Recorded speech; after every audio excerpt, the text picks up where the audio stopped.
Self-Reliance by Ralph Waldo Emerson, the original.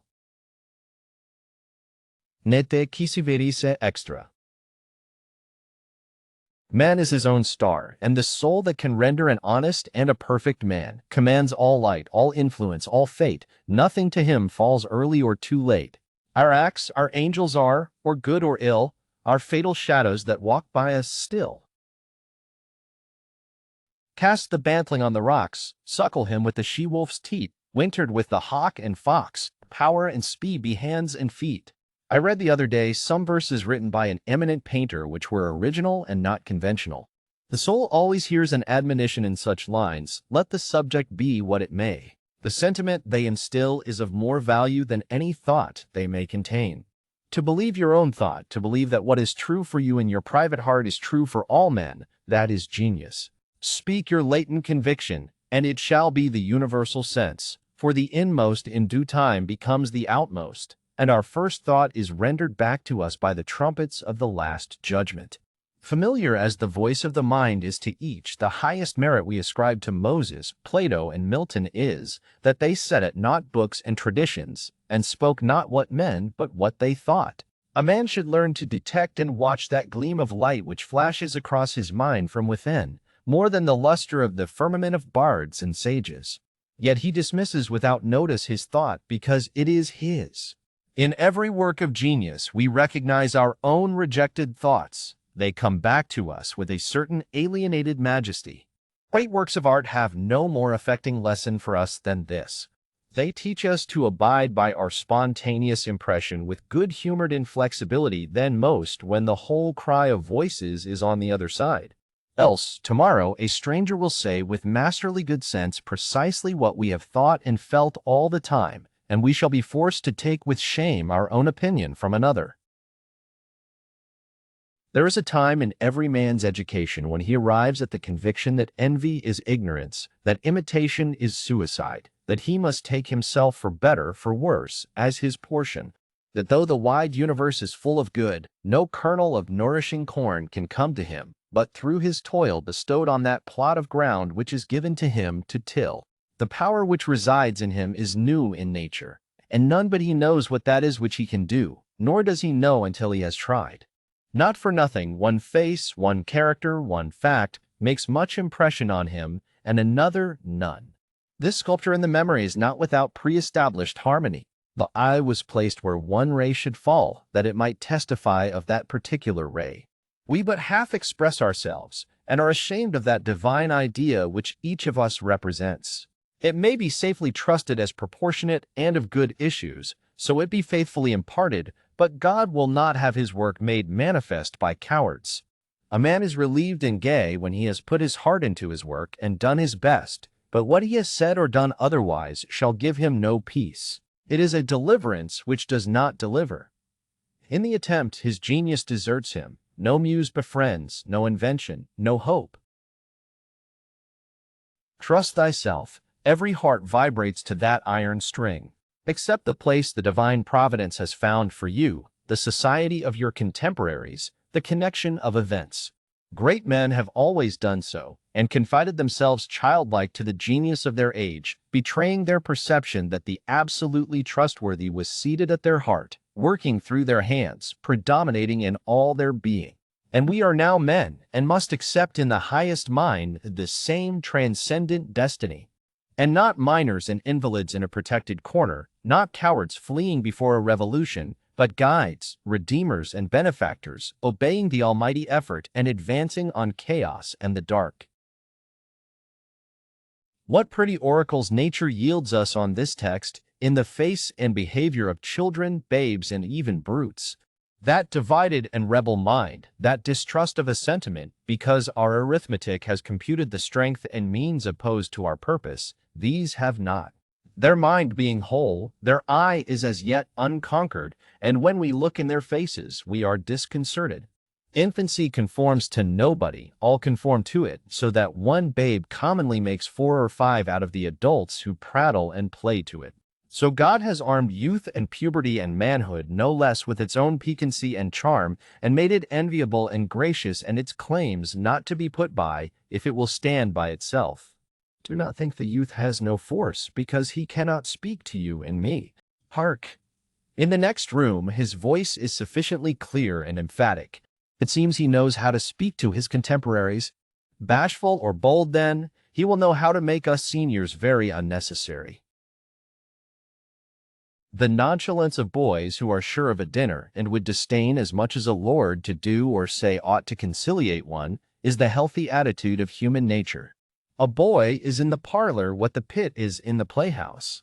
Independent, irresponsible, looking out from his corner on such people and facts as pass by, he tries and sentences them on their merits in the swift, summary way of boys, as good, bad, interesting, silly, eloquent, troublesome. He cumbers himself never about consequences, about interests. He gives an independent, genuine verdict. You must court him. He does not court you. But the man is, as it were, clapped into jail by his consciousness. As soon as he has once acted or spoken with a caw, he is a committed person, watched by the sympathy or the hatred of hundreds, whose affections must now enter into his account. There is no Lethe for this. Ah, that he could pass again into his neutrality!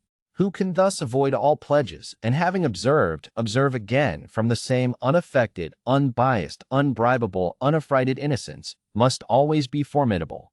He would utter opinions on all passing affairs, which being seen to be not private but necessary, would sink like darts into the ear of men, and put them in fear. These are the voices which we hear in solitude, but they grow faint and inaudible as we enter into the world. Society everywhere is in conspiracy against the manhood of every one of its members. Society is a joint stock company in which the members agree for the better securing of his bread to each shareholder to surrender the liberty and culture of the eater. The virtue in most request is conformity. Self-reliance is its aversion.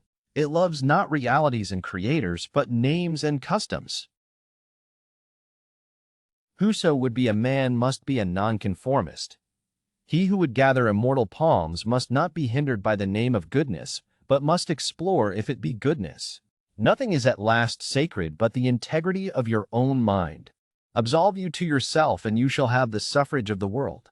I remember an answer which, when quite young, I was prompted to make to a valued adviser, who was wont to importune me with the dear old doctrines of the Church. On my saying, "What have I to do with the sacredness of traditions if I live wholly from within?" my friend suggested, "But these impulses may be from below, not from above." I replied, "They do not seem to me to be such. But if I am the devil's child, I will live then from the devil. No law can be sacred to me but that of my nature. Good and bad are but names very readily transferable to that or this. The only right is what is after my constitution, the only wrong what is against it. A man is to carry himself in the presence of all opposition, as if everything were titular and ephemeral but he. I am ashamed to think how easily we capitulate to badges and names, to large societies and dead institutions. Every decent and well-spoken individual affects and sways me more than is right. I ought to go upright and vital, and speak the rude truth in all ways. If malice and vanity wear the coat of philanthropy, shall that pass?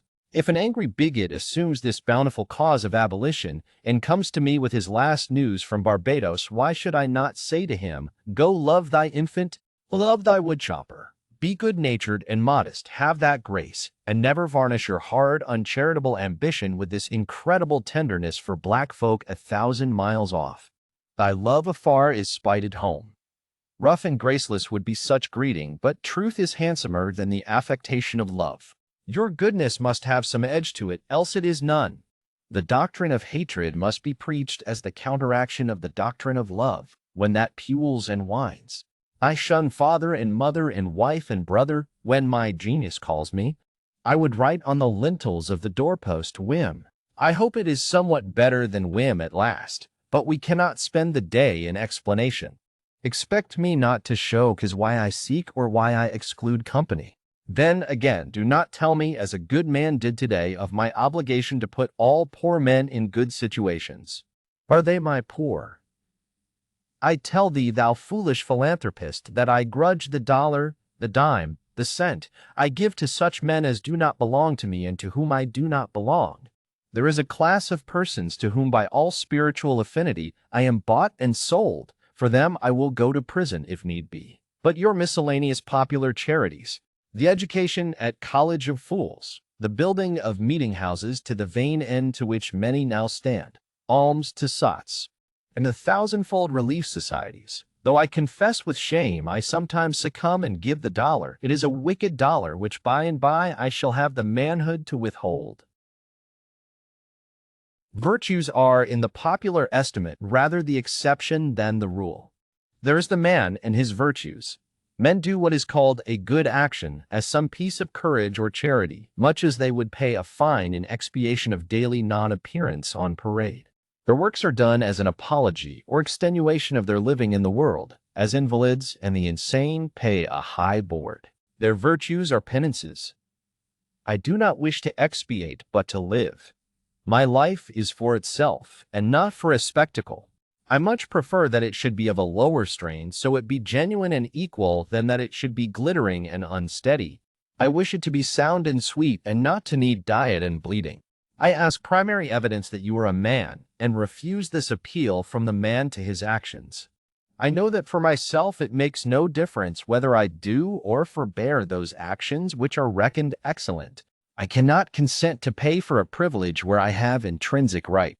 Few and mean as my gifts may be, I actually am, and do not need for my own assurance or the assurance of my fellows any secondary testimony.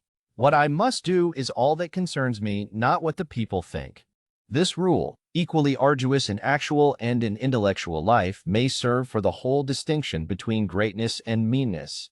It is the harder, because you will always find those who think they know what is your duty better than you know it. It is easy in the world to live after the world's opinion. It is easy in solitude to live after our own. But the great man is he who in the midst of the crowd keeps with perfect sweetness the independence of solitude. The objection to conforming to usages that have become dead to you is that it scatters your force. It loses your time and blurs the impression of your character.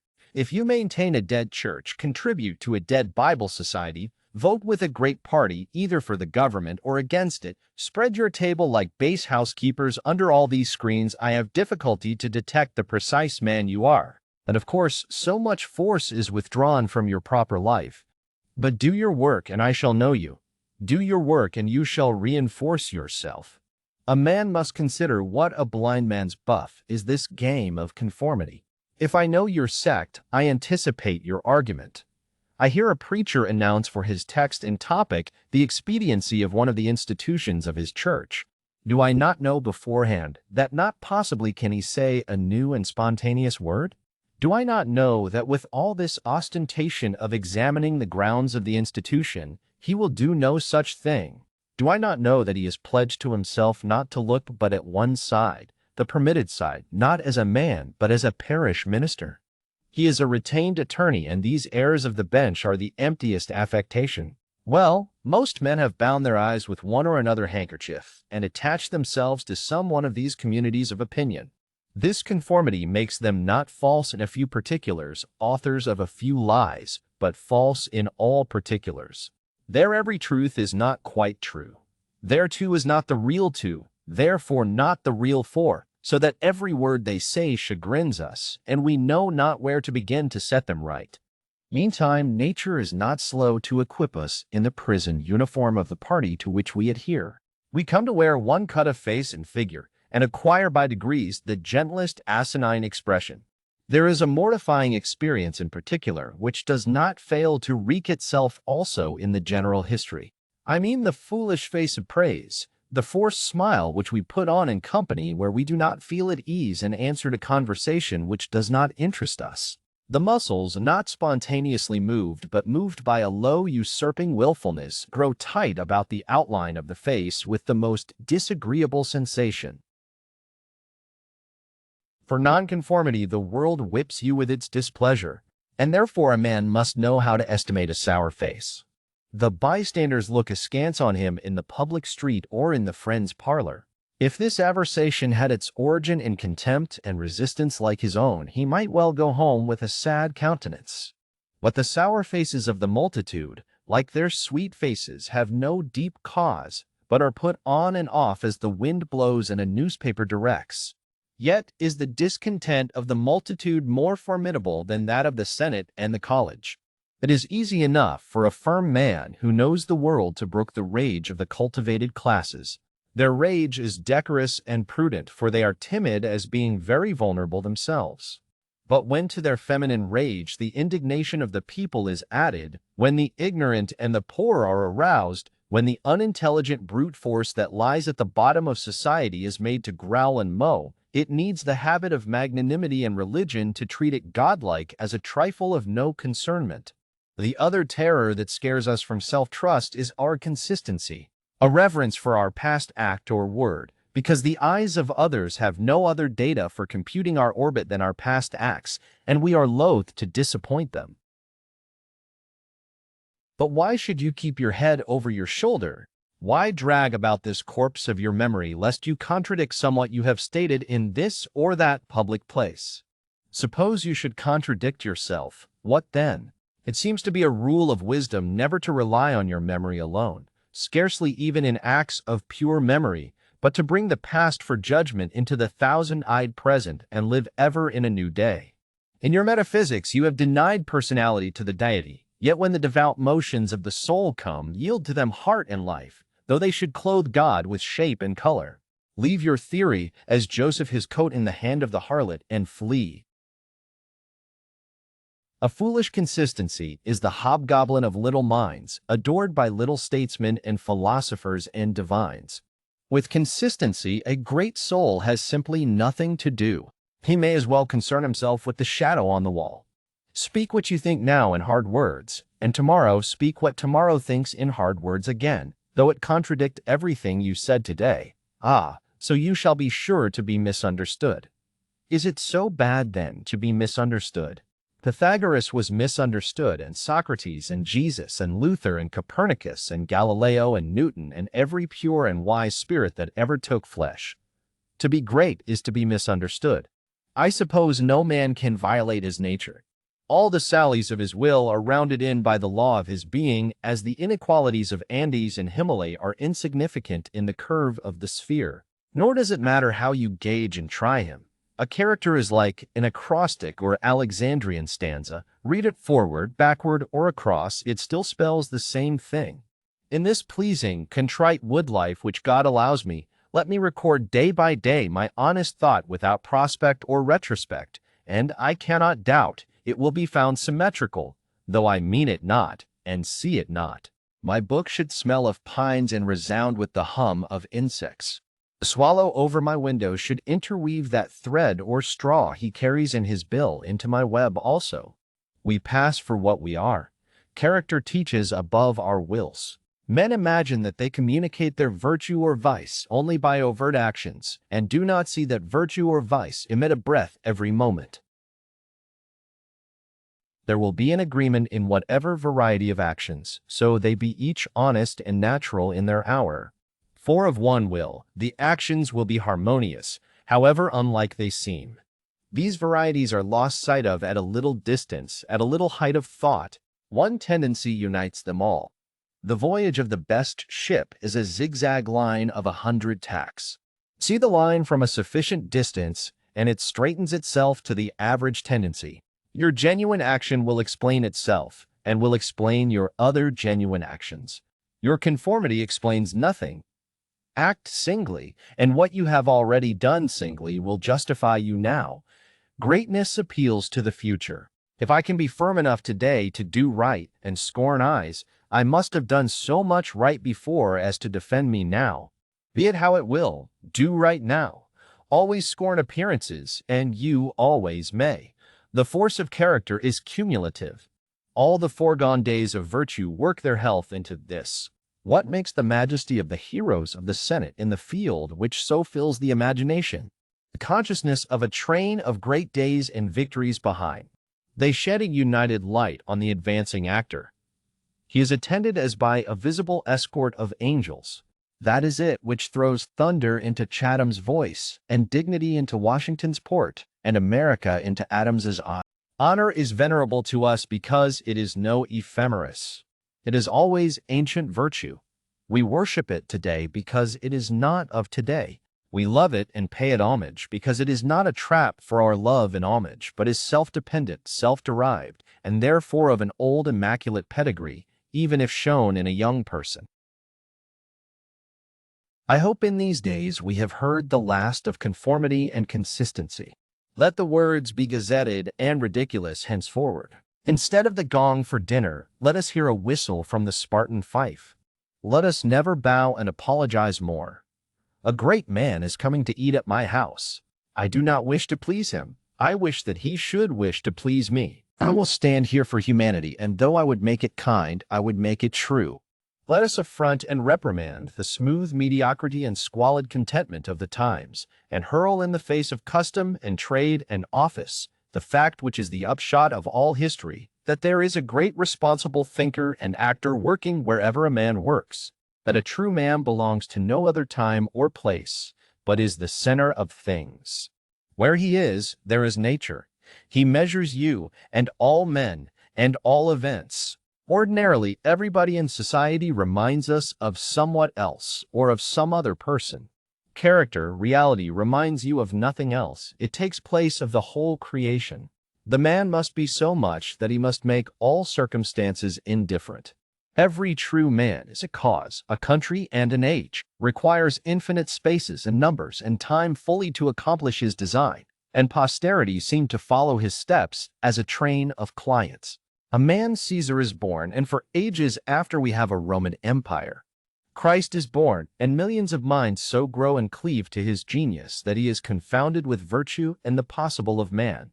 An institution is the lengthened shadow of one man, as monachism of the hermit Antony, the Reformation of Luther, Quakerism of Fox, Methodism of Wesley, abolition of Clarkson. Scipio Milton called the height of Rome, and all history resolves itself very easily into the biography of a few stout and earnest persons. Let a man then know his worth, and keep things under his feet. Let him not peep or steal or skulk up and down with the air of a charity boy, a bastard, or an interloper in the world which exists for him. But the man in the street, finding no worth in himself which corresponds to the force which built a tower or sculptured a marble god, feels poor when he looks on these. To him a palace, a statue, a costly book have an alien and forbidding air, much like a gay equipage, and seem to say like that, "Who are you, sir?"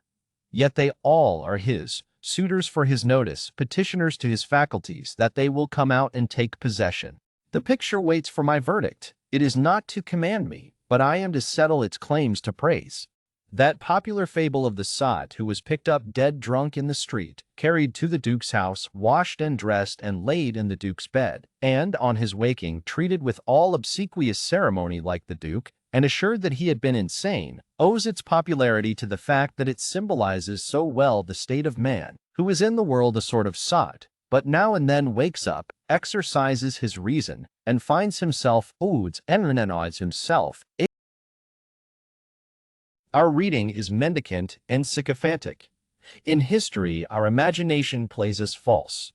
Kingdom and lordship, power and estate are a gaudier vocabulary than Private John and Edward in a small house and common day's work, but the things of life are the same to both. The sum total of both is the same. Why all this deference to Alfred and Skanderbeg and Gustavus? Suppose they were virtuous, did they wear out virtue? As great a state depends on your private act today as followed their public and renowned steps. When private men shall act with original views, the luster will be transferred from the actions of kings to those of gentlemen. The world has been instructed by its kings, who have so magnetized the eyes of nations. It has been taught by this colossal symbol the mutual reverence that is due from man to man. The joyful loyalty with which men have everywhere suffered the king, the noble, or the great proprietor to walk among them by a law of his own, make his own scale of men and things and reverse theirs, pay for benefits not with money but with honor, and represent the law in his person, was the hieroglyphic by which they obscurely signified their consciousness of their own right and comeliness, the right of every man. The magnetism which all original action exerts is explained when we inquire the reason of self-trust. Who is the trustee? What is the aboriginal self on which a universal reliance may be grounded? What is the nature and power of that science-baffling star without parallax, without calculable elements, which shoots a ray of beauty even into trivial and impure actions, if the least mark of independence appear? The inquiry leads us to that source, at once the essence of genius, of virtue, and of life, which we call spontaneity or instinct.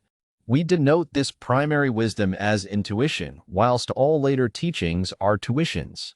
In that deep force, the last fact behind which analysis cannot go, all things find their common origin. For the sense of being which in calm hours rises, we know not how in the soul, is not diverse from things, from space, from light, from time, from man, but one with them, and proceeds obviously from the same source whence their life and being also proceed. We first share the life by which things exist, and afterwards see them as appearances in nature, and forget that we have shared their cause. Here is the fountain of action and of thought. Here are the lungs of that inspiration which giveth man wisdom, and which cannot be denied without impiety and atheism. We lie in the lap of immense intelligence, which makes us receivers of its truth and organs of its activity.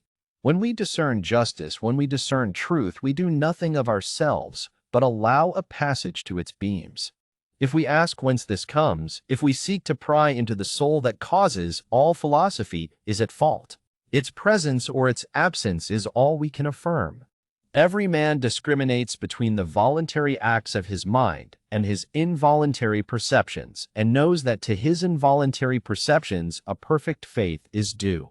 He may err in the expression of them, but he knows that these things are so, like day and night, not to be disputed. My willful actions and acquisitions are but roving. The idlest reverie, the faintest native emotion, command my curiosity and respect. Thoughtless people contradict as readily the statement of perceptions as of opinions, or rather much more readily, for they do not distinguish between perception and notion. They fancy that I choose to see this or that thing. But perception is not whimsical, it is fatal. If I see a trait, my children will see it after me, and in course of time, all mankind, although it may chance that no one has seen it before me. For my perception of it is as much a fact as the sun. The relations of the soul to the divine spirit are so pure that it is profane to seek to interpose helps. It must be that when God speaketh he should communicate, not one thing, but all things, should fill the world with his voice, should scatter forth light, nature, time, souls, from the center of the present thought, and new date and new create the whole. Whenever a mind is simple and receives a divine wisdom, old things pass away, means, teachers, texts, temples fall. It lives now and absorbs past and future into the present hour. All things are made sacred by relation to it, one as much as another. All things are dissolved to their center by their cause, and in the universal miracle, petty and particular miracles disappear. If therefore a man claims to know and speak of God, and carries you backward to the phraseology of some old mouldered nation in another country, in another world, believe him not. Is the acorn better than the oak, which is its fullness and completion? Is the parent better than the child into whom he has cast his ripened being? Whence, then, this worship of the past? The centuries are conspirators against the sanity and authority of the soul. Time and space are but physiological colors which the eye makes, but the soul is light. Where it is day, where it was is night. And history is an impertinence and an injury, if it be anything more than a cheerful apologue or parable of my being and becoming. Man is timid and apologetic. He is no longer upright. He dares not say, I think, I am, but quotes some saint or sage. He is ashamed before the blade of grass or the blowing rose. These roses under my window make no reference to former roses or to better ones. They are for what they are. They exist with God today. There is no time to them. There is simply the rose. It is perfect in every moment of its existence. Before a leaf bud has burst, its whole life acts. In the full-blown flower there is no more.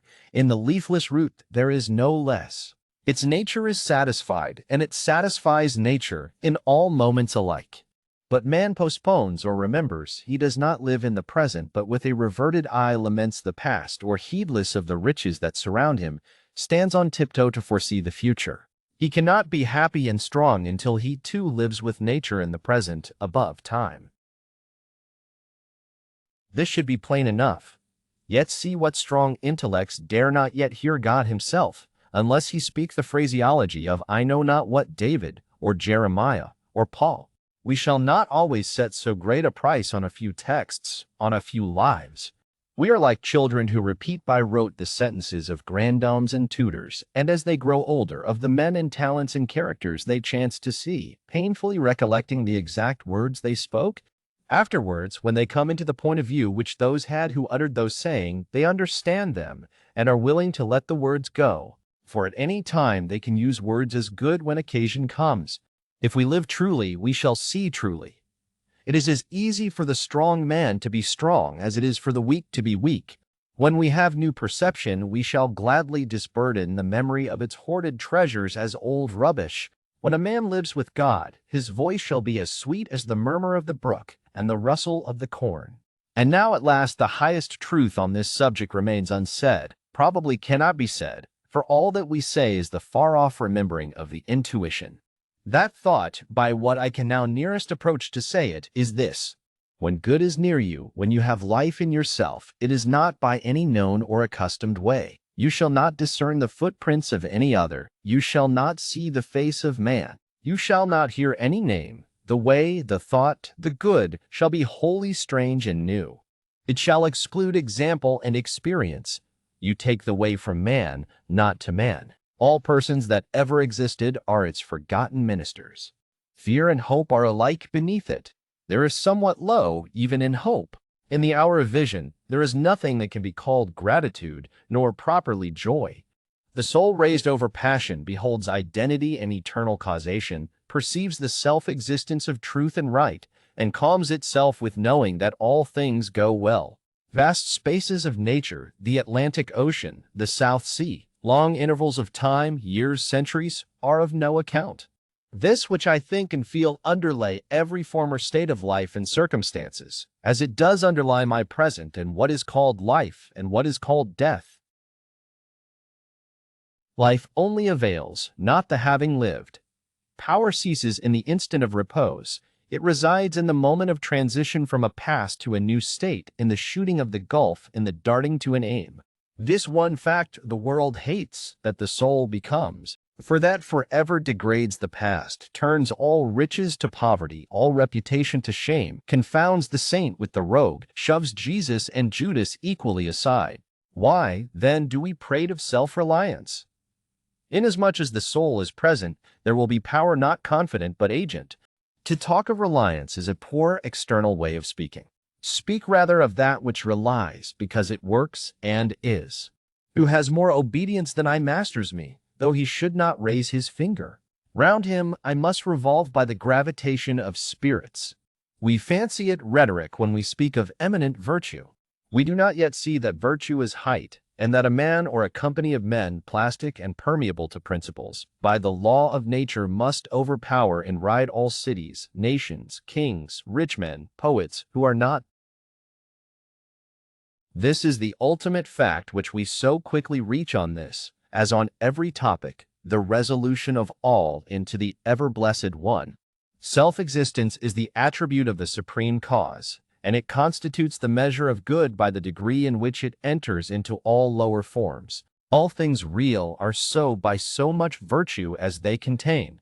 Commerce, husbandry, hunting, whaling, war, eloquence, personal weight are somewhat, and engage my respect as examples of its presence and impure action. I see the same law working in nature for conservation and growth. Power is in nature the essential measure of right. Nature suffers nothing to remain in her kingdoms which cannot help itself. The genesis and maturation of a planet, its poise and orbit, the bended tree recovering itself from the strong wind, the vital resources of every animal and vegetable are demonstrations of the self-sufficing, and therefore self-relying soul. Thus all concentrates. Let us not rove, let us sit at home with the cause. Let us stun and astonish the intruding rabble of men and books and institutions by a simple declaration of the divine fact. Bid the invaders take the shoes from off their feet, for God is here within. Let our simplicity judge them, and our docility to our own law demonstrate the poverty of nature and fortune beside our native riches. but now we are a mob. Man does not stand in awe of man, nor is his genius admonished to stay at home to put itself in communication with the internal ocean, but it goes abroad to beg a cup of water of the urns of other men. We must go alone. I like the silent church before the service begins better than any preaching. How far off, how cool, how chaste the persons look, begirt each one with a precinct or sanctuary. So let us always sit. Why should we assume the faults of our friend or wife or father or child because they sit around our hearth, or are said to have the same blood? All men have my blood, and I have all men's. Not for that will I adopt their petulance or folly, even to the extent of being ashamed of it. But your isolation must not be mechanical, but spiritual, that is, must be elevation. At times the whole world seems to be in conspiracy to importune you with emphatic trifles. Friend, client, child, sickness, fear, want, charity, all knock at once at thy closet door and say, Come out unto us. But keep thy state, come not into their confusion. The power men possess to annoy men, I give them by a weak curiosity. No man can come near me but through my act. What we love that we have, but by desire we bereave ourselves of the love. If we cannot at once rise to the sanctities of obedience and faith, let us at least resist our temptations. Let us enter into the state of war, and wake Thor and Woden, courage and constancy in our Saxon breasts. This is to be done in our smooth times by speaking the truth.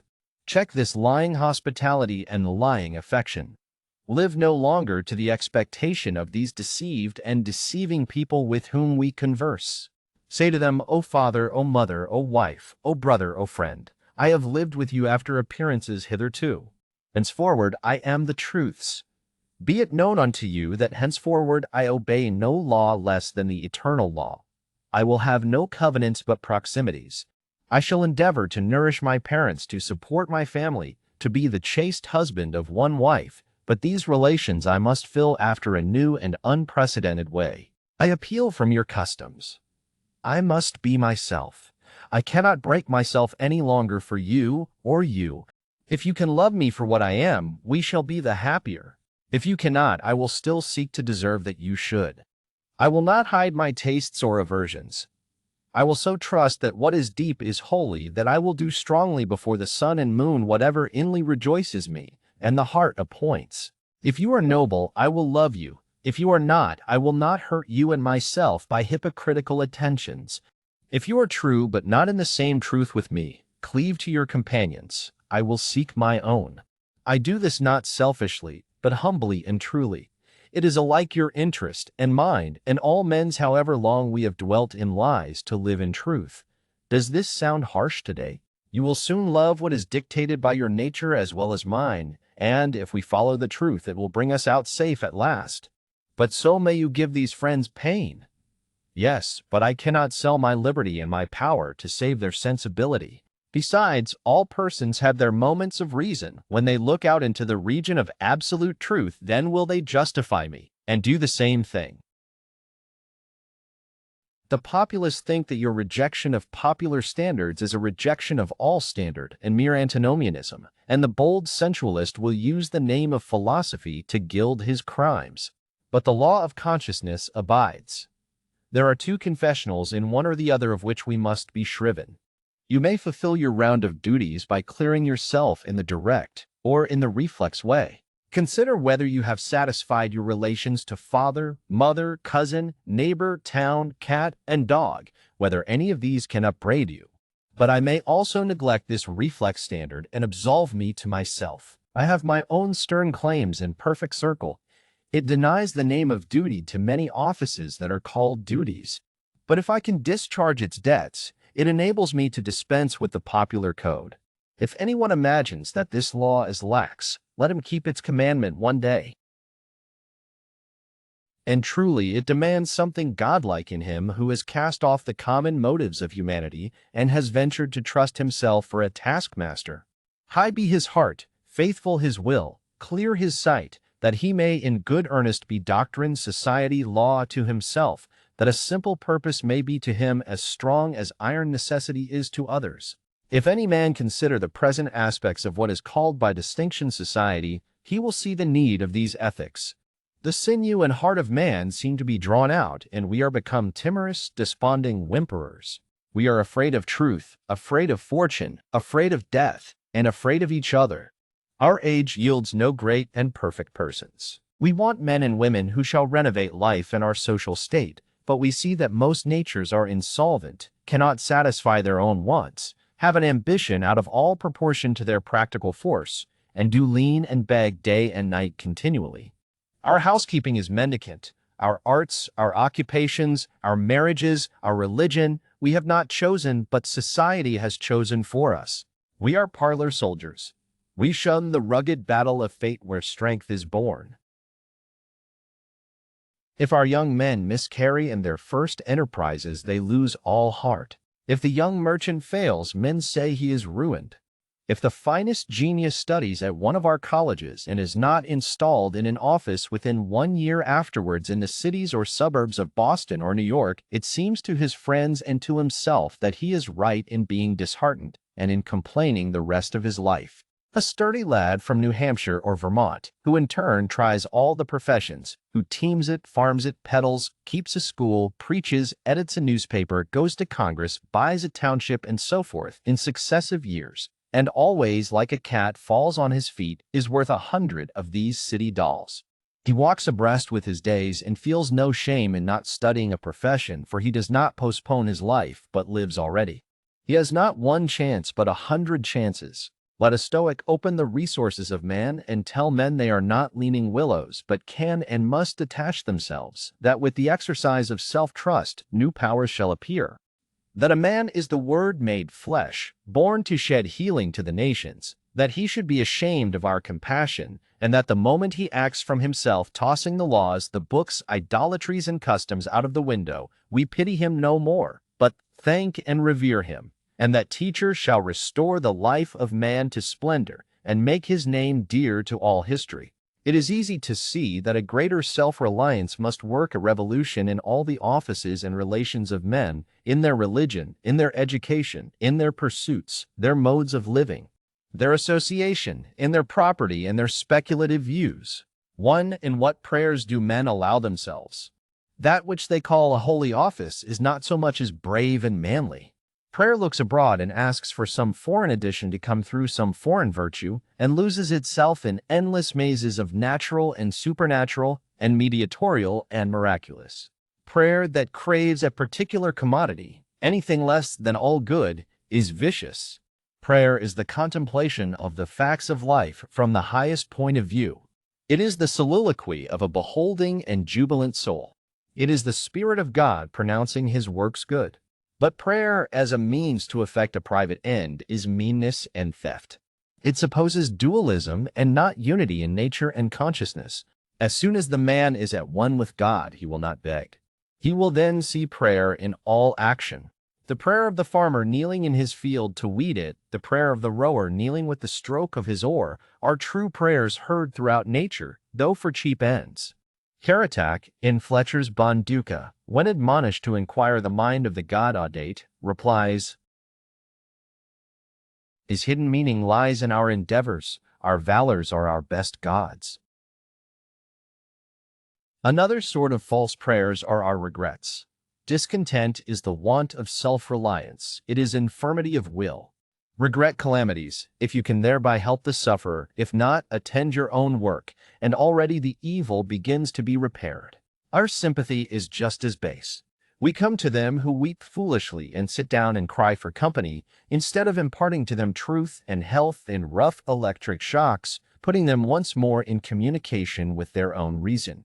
The secret of fortune is joy in our hands. Welcome evermore to gods and men is the self-helping man. For him all doors are flung wide, him all tongues greet, all honors crown, all eyes follow with desire. Our love goes out to him and embraces him, because he did not need it. We solicitously and apologetically caress and celebrate him, because he held on his way and scorned our disapprobation. The gods love him because men hated him. To the persevering mortal, said Zoroaster, the blessed immortals are swift. As men's prayers are a disease of the will, so are their creeds a disease of the intellect. They say with those foolish Israelites, "Let not God speak to us lest we die. Speak thou, speak any man with us, and we will obey." Everywhere I am hindered of meeting God in my brother, because he has shut his own temple doors and recites fables merely of his brother's or his brother's brother's God. Every new mind is a new classification. If it prove a mind of uncommon activity and power, a Locke, a Lavoisier, a Hutton, a Bentham, a Fourier, it imposes its classification on other men, and lo, a new system. In proportion to the depth of the thought, and so to the number of the objects it touches and brings within reach of the pupil, is his complacency.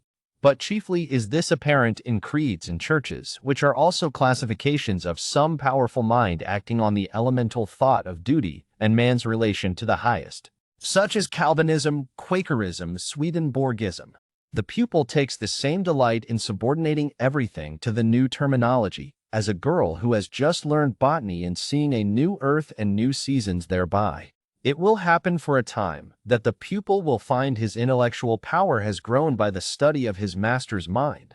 But in all unbalanced minds, the classification is idolized, passes for the end, and not for a speedily exhaustible means, so that the walls of the system blend to their eye in the remote horizon with the walls of the universe. The luminaries of heaven seem to them hung on the arch their master built. They cannot imagine how you aliens have any right to see. It must be somehow that you stole the light from us. They do not yet perceive that light, unsystematic, indomitable, will break into any cabin, even into theirs. Let them chirp a while and call it their own. If they are honest and do well, presently their neat new pinfold will be too straight and low, will crack, will lean, will rot and vanish, and the immortal light, all young and joyful, million-orbed, million-colored, will beam over the universe as on the first morning. 2. It is for want of self-culture that the superstition of traveling, whose idols are Italy, England, Egypt, retains its fascination for all educated Americans. They who made England, Italy, or Greece venerable in the imagination did so by sticking fast where they were, like an axis of the earth. In manly hours we feel that duty is our place. A soul is no traveler. The wise man stays at home, and when his necessities, his duties, on any occasion call him from his house or into foreign lands, he is at home still, and shall make men sensible by the expression of his countenance that he goes the missionary of wisdom and virtue, and visits cities and men like a sovereign, and not like an interloper or a valet. I have no churlish objection to the circumnavigation of the globe for the purposes of art, of study, and benevolence, so that the man is first domesticated, or does not go abroad with the hope of finding somewhat greater than he knows. He who travels to be amused, or to get somewhat which he does not carry, travels away from himself, and grows old even in youth among old things. In Thebes, in Palmyra, his will and mind have become old and dilapidated as they. He carries ruins to ruins. Traveling is a fool's paradise. Our first journeys discover to us the indifference of places. At home I dream that at Naples, at Rome, I can be intoxicated with beauty and lose my sadness. I pack my trunk, embrace my friends, embark on the sea, and at last wake up in Naples, and there beside me is the stern fact, the sad self, unrelenting, identical, that I fled from. I seek the Vatican and the palaces. I affect to be intoxicated with sights and suggestions, but I am not intoxicated. My giant goes with me wherever I go. 3. But the rage of traveling is a symptom of a deeper unsoundness affecting the whole intellectual action. The intellect is vagabond, and our system of education fosters restlessness. Our minds travel when our bodies are forced to stay at home. We imitate, and what is imitation but the traveling of the mind? Our houses are built with foreign taste. Our shelves are garnished with foreign ornaments. Our opinions, our tastes, our faculties lean and follow the past and the distant. The soul created the arts wherever they have flourished. It was in his own mind that the artist sought his model. It was an application of his own thought to the thing to be done and the conditions to be observed. And why need we copy the Doric or the Gothic model? Beauty, convenience, grandeur of thought, and quaint expression are as near to us as to any. And if the American artist will study with hope and love the precise thing to be done by him, considering the climate, the soil, the length of the day, the wants of the people, the habit and form of the government, he will create a house in which all these will find themselves fitted, and taste and sentiment will be satisfied also. Insist on yourself, never imitate. Your own gift you can present every moment with the cumulative force of a whole life's cultivation, but of the adopted talent of another you have only an extemporaneous half-possession. That which each can do best, none but his Maker can teach him. No man yet knows what it is, nor can till that person has exhibited it. Where is the master who could have taught Shakespeare? Where is the master who could have instructed Franklin or Washington or Bacon or Newton? Every great man is a unique. The Scipionasm of Scipio is precisely that part he could not borrow. Shakespeare will never be made by the study of Shakespeare. Do that which is assigned to you, and you cannot hope too much or dare too much. There is at this moment for you an utterance brave and grand as that of the colossal chisel of Phidias, or trowel of the Egyptians, or the pen of Moses, or Dante, but different from all these. Not possibly will the soul all rich, all eloquent, with thousand-cloven tongue deign to repeat itself. But if you can hear what these patriarchs say, surely you can reply to them in the same pitch of voice, for the ear and the tongue are two organs of one nature. Abide in the simple and noble regions of thy life, obey thy heart, and thou shalt reproduce the foreworld again. 4. As our religion, our education, our art look abroad, so does our spirit of society. All men plume themselves on the improvement of society, and no man improves. Society never advances. It recedes as fast on one side as it gains on the other. It undergoes continual changes. It is barbarous. It is civilized. It is Christianized. It is rich. It is scientific. But this change is not amelioration. For everything that is given, something is taken. Society acquires new arts and loses old instincts.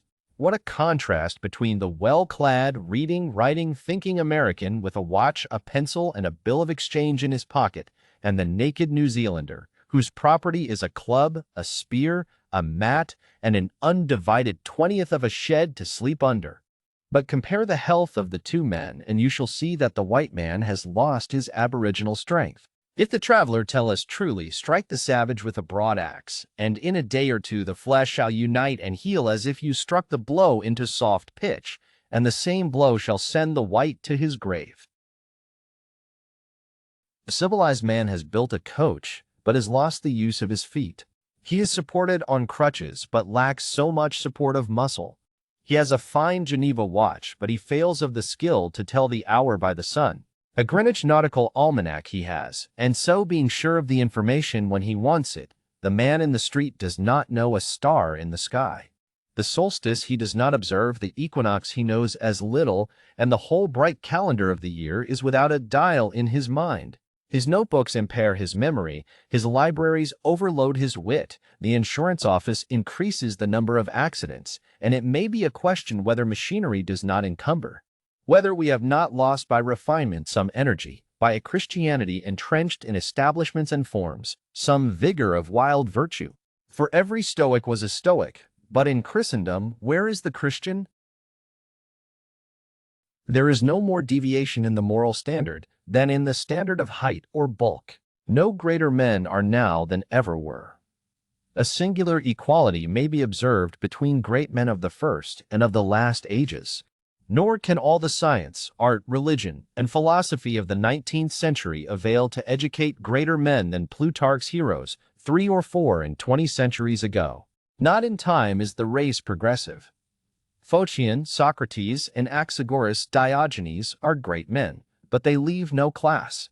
He who is really of their class will not be called by their name, but will be his own man, and in his turn the founder of a sect. The arts and inventions of each period are only its costume and do not invigorate men. The harm of the improved machinery may compensate its good. Hudson and Bering accomplished so much in their fishing boats as to astonish Perry and Franklin, whose equipment exhausted the resources of science and art.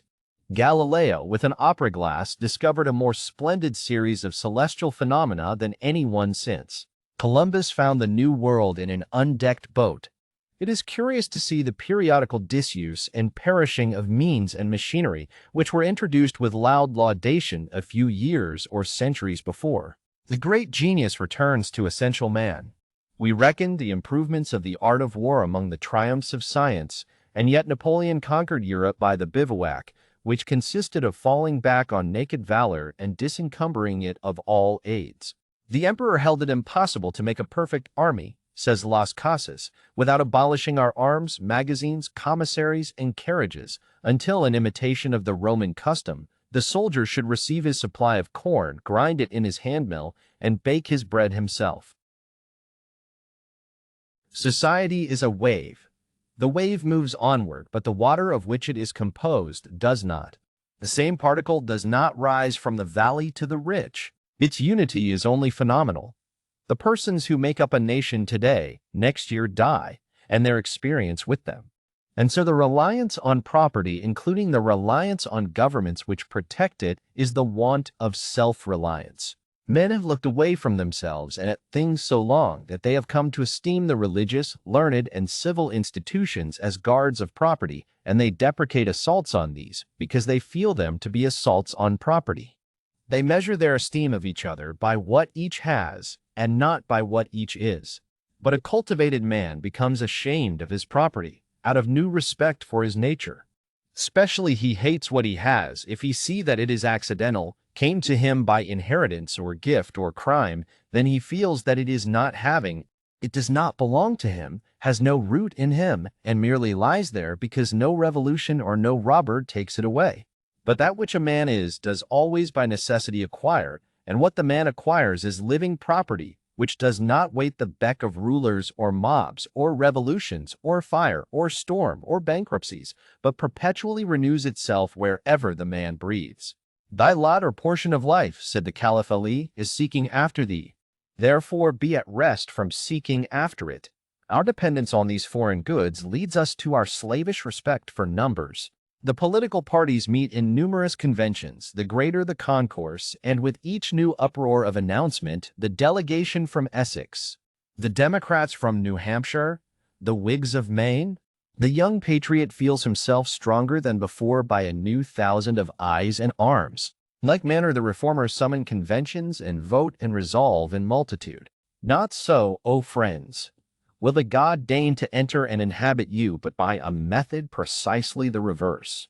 It is only as a man puts off all foreign support and stands alone that I see him to be strong and to prevail. He is weaker by every recruit to his banner.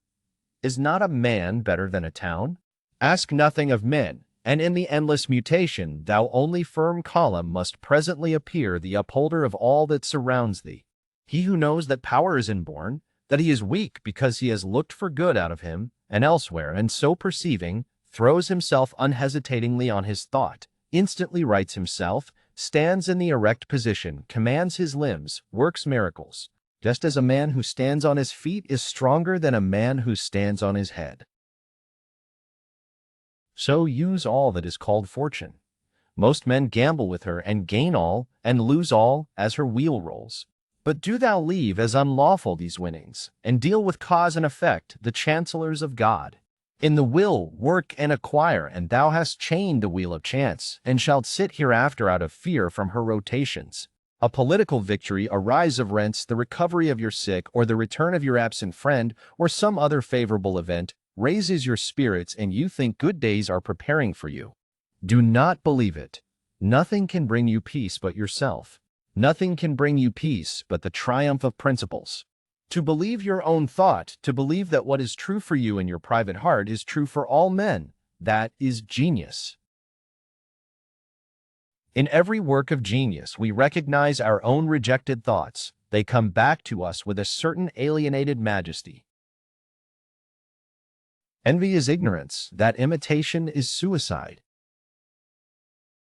Trust thyself. Every heart vibrates to that iron string. Society everywhere is in conspiracy against the manhood of every one of its members. Whoso would be a man must be a nonconformist. Nothing is at last sacred but the integrity of your own mind. What I must do is all that concerns me, not what the people think. The great man is he who in the midst of the crowd keeps with perfect sweetness the independence of solitude. A foolish consistency is the hobgoblin of little minds, adored by little statesmen and philosophers and divines. With consistency, a great soul has simply nothing to do. Speak what you think now in hard words, and tomorrow speak what tomorrow thinks in hard words again, though it contradict everything you said today. To be great is to be misunderstood. An institution is the lengthened shadow of one man. Insist on yourself, never imitate. The civilized man has built a coach but has lost the use of his feet. Nothing can bring you peace but yourself. Nothing can bring you peace but the triumph of principles.